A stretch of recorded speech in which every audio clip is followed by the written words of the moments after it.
Crooked River, Chapter 36. The idea for freeing Indian John came from a most unlikely place, my brother Lorenzo. A few days later, Lorenzo was sitting at the supper table talking loudly with Cousin George and Amos. "You know what?" he was saying. "Me and Benjamin Evans climbed up and carved our names on that Indian's gallows yesterday morning." I stopped my work near the hearth to listen.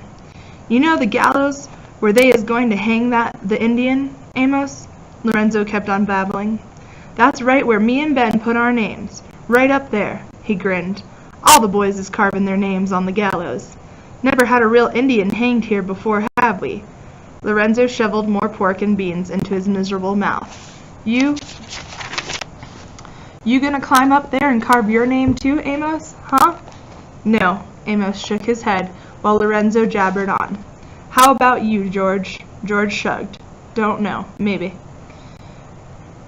"You know that the hanging rope is already up there on the scaffold, George. It's 3 ropes twisted together. Did you know that, George?" Lorenzo said. "So it won't break when he falls." I caught my breath. Break when he falls. All this time I had been trying to think of a way to free the irons that held Indian John to the loft. I didn't see how I could work them loose with my own small hands, not without a blacksmith, and even if I did manage to free Ahmek, I didn't know how he would ever escape from the loft without being seen. Now a different sort of idea had come to me, though. What if I climbed onto the gallows and cut the rope to pieces, or perhaps not cut it to pieces, but just enough for it to break when Indian John was hanged? Maybe he could escape into the woods surrounding the settlement and run. If I cut that big rope and the folks weren't expecting him to fall, he might just get away before anyone realized what had been done. But how could I slip onto the gallows without being seen? From what Pa and the boys said, I guessed that the men had built the gallows on the open square next to Mr. Perry's store.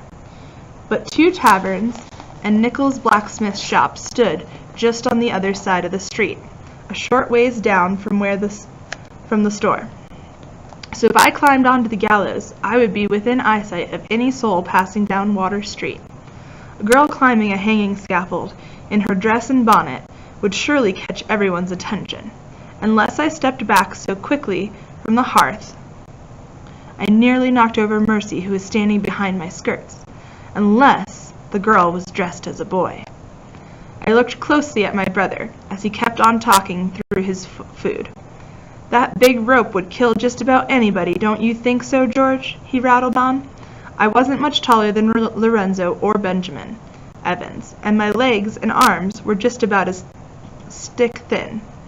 If I wore some of Lorenzo's clothes and one of his hats, with my hair hidden underneath, and climbed the gallows in the early morning when everything was cast in shadows, perhaps no one would pay me any mind. The rest of the evening I rolled the idea over and over in my head. It was a plan with more things that could go wrong than right, but after several days of thinking, it was the only idea that I had.